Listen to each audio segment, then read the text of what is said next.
Dan Bilzerian just got kicked off the board of his own company. The SEC is investigating his father for orchestrating millions in fraud through that same company.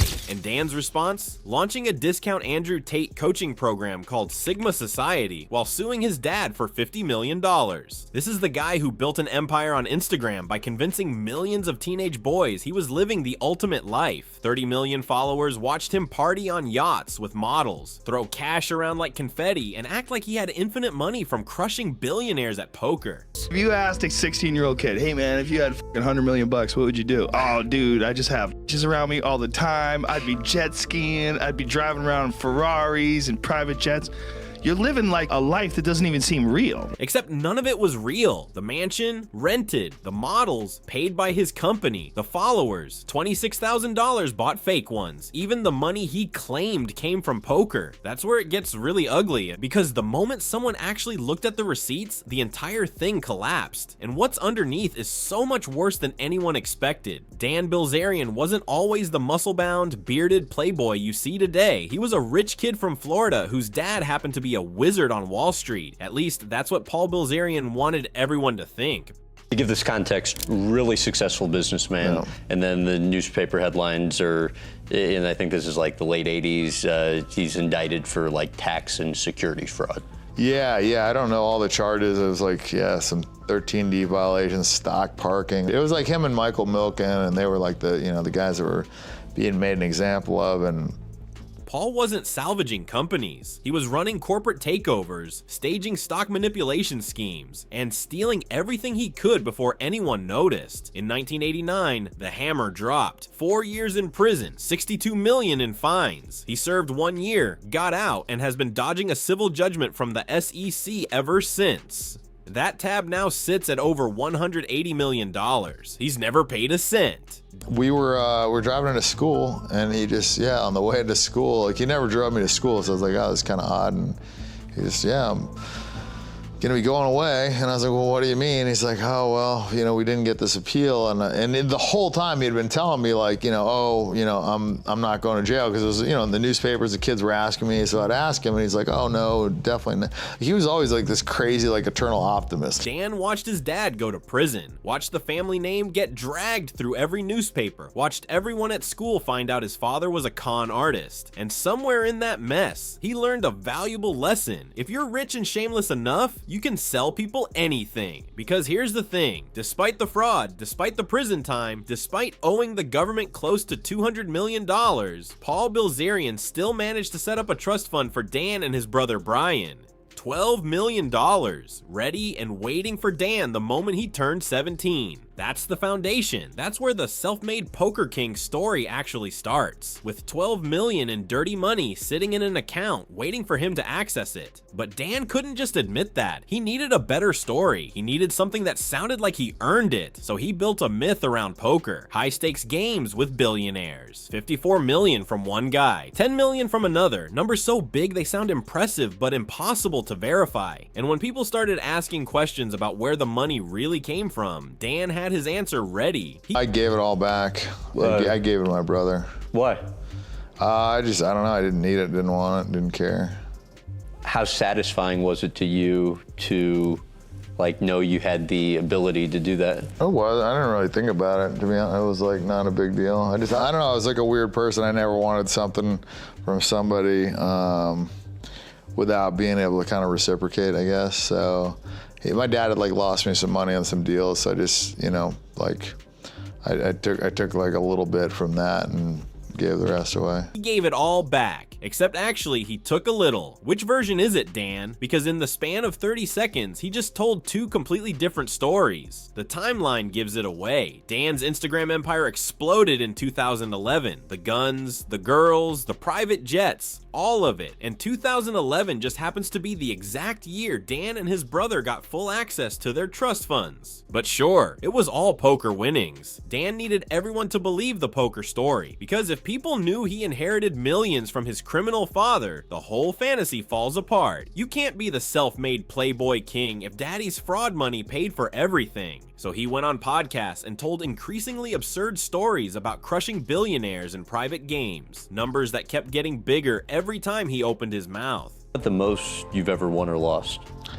I think it was like 12.8, but it was over a period of 3 games. We just kind of Won or lost? I won. Okay. Yeah, like I played and then we just left the money on the table, and we played again and left the money on the table, and yeah, it was a pretty crazy one. I'll never forget it because I was sitting there and I was sitting with like over 18 million because I had bought in for some money, and I was up to 12, but I had other money that I'd bought in. 12 million in one stretch, sitting at the table with 18 million in front of him, playing heads up no limit with $25,000 blinds. That's the story he told one place. Then he went on Joe Rogan and the number magically tripled. And I beat one guy for like 54 million, and then I beat another guy for like 10, and so there's like some pretty Jesus big Christ. Yeah, like what I'm saying. So it's like there are some pretty big wins there, and I was single, and I was just like, you know what, F it, I'm just kind of like do bucket list shit. Like whatever I wanted to do when I was a kid, I'm just gonna fucking do it, and I just did. 54 million from one guy, another 10 from someone else. Just casual 9-figure poker earnings that somehow have zero documentation, zero witnesses willing to go on record, and zero proof they ever happened. But Dan didn't need proof. He had Instagram, and Instagram doesn't care about receipts when the photos look good enough. That's the genius of the con. He sold a lifestyle to an audience young enough to not ask questions. 16-year-old kids don't know how poker works at that level. They don't know that games with those stakes would have paper trails, tax implications, witnesses. They just see the jets and the guns and the girls and think that's what winning looks like.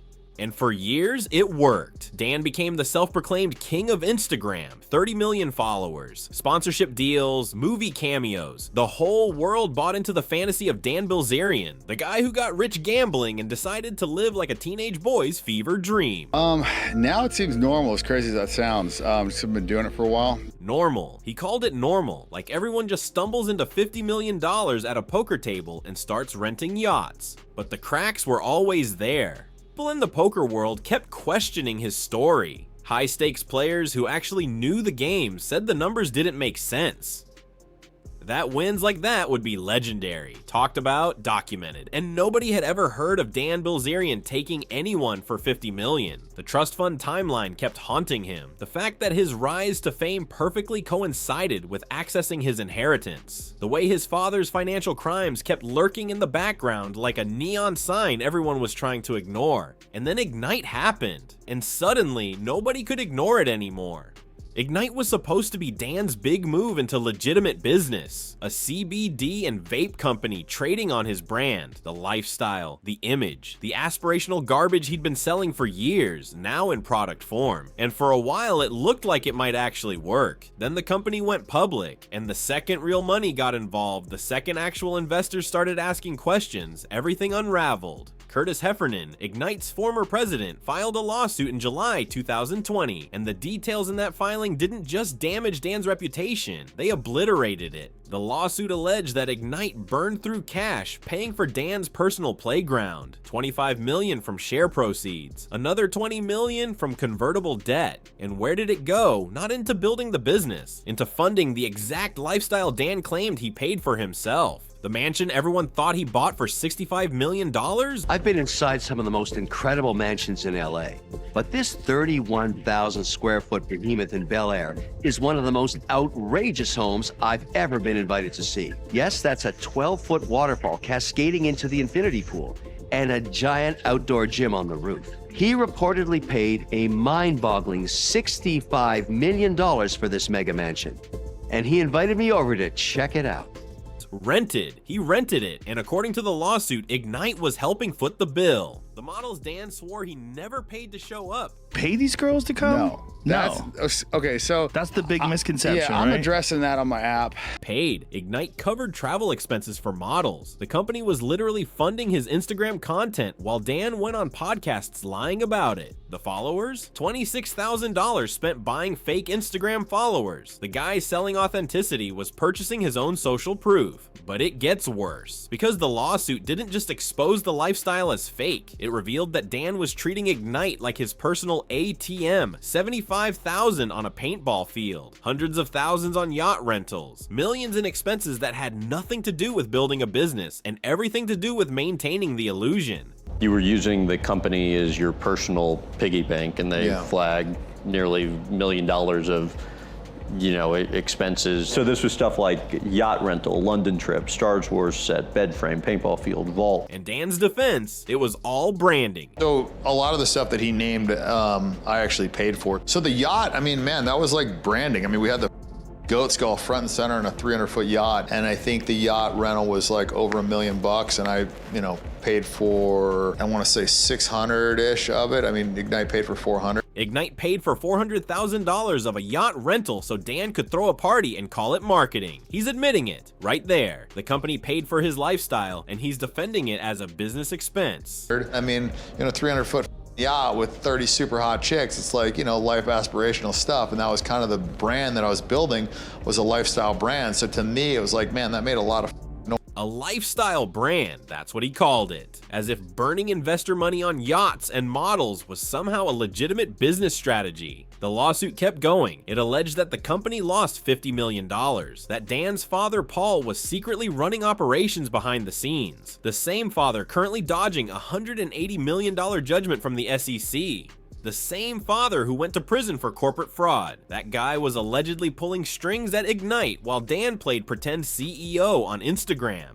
And investors started realizing they'd been sold the same con Dan had been running on his followers for years. The lifestyle wasn't real. The success wasn't real. It was all smoke and mirrors funded by other people's money. That's exactly what happened. The kids who worshiped Dan in 2013 were adults by 2020, and adults ask questions. Adults understand that renting a mansion and calling it yours is called fraud. That paying models and claiming they showed up organically is called lying. That using company funds for personal expenses is called embezzlement. Dan tried to spin it, went on podcasts claiming the media was twisting the story, that the lawsuit was nonsense, that he was still rich and everything was fine, but the documents were public, the numbers were there, and once the internet gets the receipts, there's no coming back. The self-made poker king was a trust fund kid. The organic lifestyle was purchased with investor money. The girls were paid. The mansion was rented. The followers were bought. Everything Dan Bilzerian claimed to be was a fabrication, and now everyone knew it. When your entire brand collapses because people figured out you're a fraud, you've got two options: disappear and hope everyone forgets, or reinvent yourself as something else and pray it sticks. Dan chose option 2, and somehow managed to make things even worse. First came the lifestyle change. The guy who once bragged about sleeping with 9 women in one day suddenly became a reformed hedonist preaching about monogamy and self-improvement. Well, I think I took hedonism to the end of the earth, and I just realized that it didn't bring me happiness, so I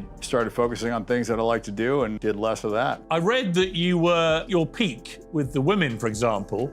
If you only slept with 2 women a day, you thought that was a disappointing off day, and now you're down to just 1 woman. That's a pretty dramatic shift in your lifestyle, Dan. Yeah, I mean, it was up to 9 at one day at one point. It was just, it was a lot. I think a lot of that is probably fueled by insecurity from high school, not getting as many women as I wanted. The party's over. Dan found meaning. He's a changed man.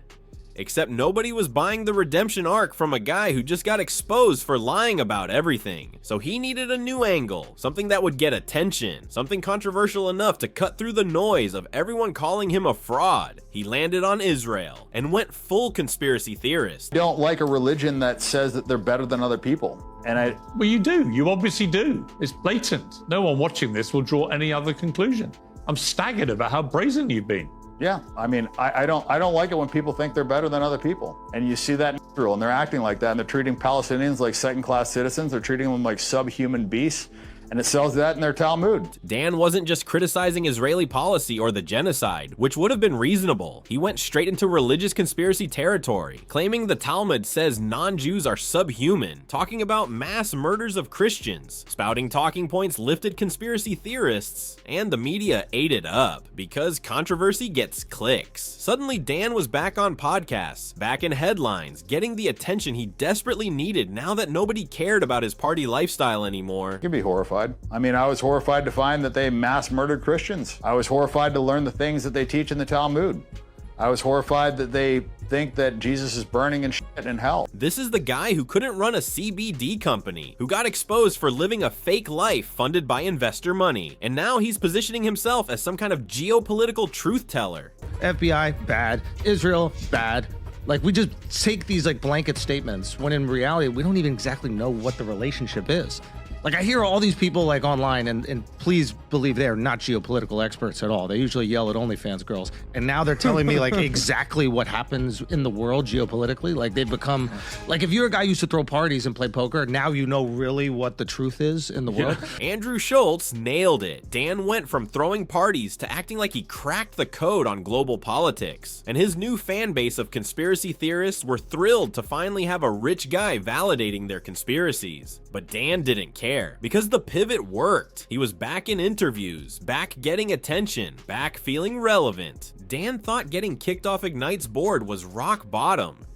Turns out it was just the beginning. In late 2024, the SEC filed a complaint against Ignite. The allegations: $5 million in fabricated sales, fake invoices for vape pens that were never ordered, never shipped, never existed, all designed to inflate the company's fourth quarter 2020 results and make it look profitable when it was bleeding cash. And who orchestrated the scheme? Paul Bilzerian, Dan's father, the guy who went to prison for stock fraud in the 80s, the guy who still owes the government $180 million, the guy who was allegedly running Ignite behind the scenes the entire time. The SEC's complaint laid it out. Paul controlled Ignite's finances and operations, meaning while Dan was on Instagram pretending to be CEO, his convicted fraudster father was cooking the books. Here's the wild part: Dan isn't named in the SEC complaint, not once. Which raises an obvious question: did Dan flip on his own father? Because 2 weeks after the SEC announcement, Dan filed a lawsuit against Paul Bilzerian for $50 million. The lawsuit claims Paul pushed Dan out of Ignite through a series of unlawful acts, that Ignite is still using Dan's name and likeness without permission, that Paul forced Dan to sign a non-compete clause that's illegal under California law, blocking him from starting a competing cannabis business. 9 claims total: copyright infringement, deceptive trade practices. Dan wants financial relief, and he wants it from the man who raised him. The same father he watched go to prison as a kid. The same father whose trust fund money launched his entire fake empire. Dan is now suing him for $50 million, while the SEC investigates Paul for fraud through the company Dan fronted. It's almost poetic, the cycle repeating itself. Father and son both embroiled in business scandals, both facing allegations of defrauding investors. Except this time, Dan's trying to distance himself by pointing the finger at Daddy. But even that move reeks of desperation, because while Dan's fighting legal battles and claiming he's the victim, he's simultaneously launching another grift: the Sigma Society, Dan's new coaching program for men who need help with women, money, and life. Because if there's anyone qualified to teach success, it's the guy who just got exposed for faking his entire lifestyle and is currently suing his father.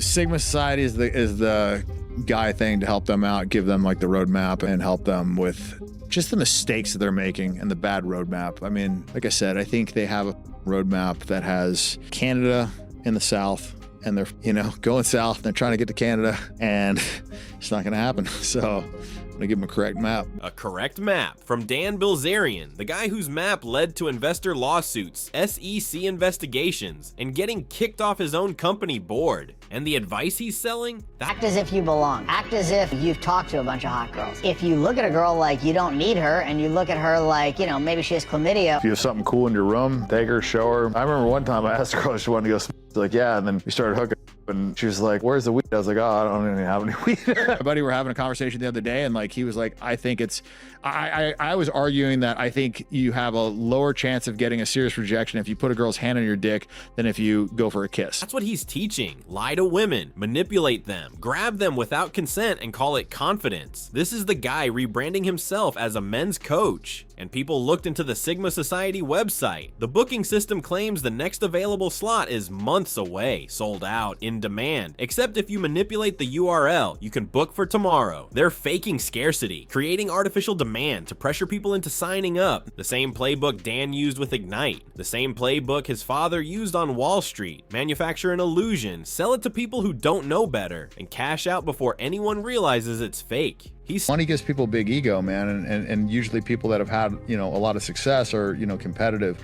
And so You know, a lot of people say that they don't want it, but then they see how much power it has and then they fucking want it. Still talking like he's some authority on success. Still acting like he's got it all figured out. Still pretending he's the guy people should listen to. It's always funny to me to see guys like The Rock or whatever that's like still punching the narrative, still doing what he's told, still giving the speeches. You know, like, who's your master? Like, what the are you doing? You got $400 million. Like, what the is wrong with you? Like, why are you answering to anybody? Dan's lecturing Dwayne Johnson about being controlled while simultaneously suing his father, getting investigated alongside his company, and launching scam coaching programs to stay relevant. The irony is suffocating. Dan spent a decade selling freedom, the fantasy that enough money means you answer to no one, that you can live however you want without consequences. And now he's drowning in consequences. Legal battles, SEC investigations, a ruined reputation, desperate pivots into controversy, and coaching scams just to keep the lights on. The king of Instagram is gone. What's left is a cautionary tale about what happens when you build an empire on lies and someone finally checks the foundation.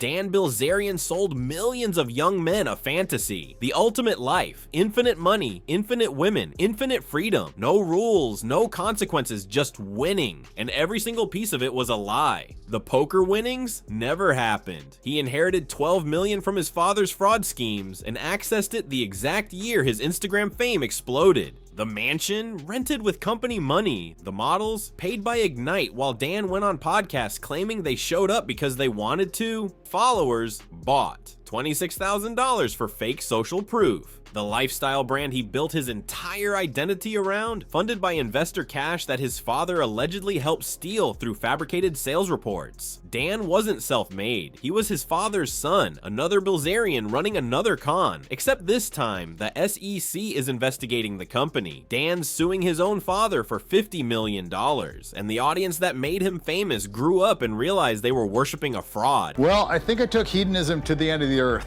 and I just realized that it didn't bring me happiness. It didn't bring happiness because none of it was real. You can't find meaning in a performance. And that's all Dan ever was. A performance artist selling teenage boys a dream funded by his criminal father's money. Now he's pivoting to controversy, spouting conspiracy theories to stay relevant, launching coaching scams with fake booking systems, teaching men how to manipulate women while his empire crumbles around him. The self-proclaimed king of Instagram is suing his dad, getting kicked off his own company board, and scrambling for whatever attention he can grab because the foundation was always rotten. His father went to prison for fraud in the 80s and still owes the government $180 million he'll never pay.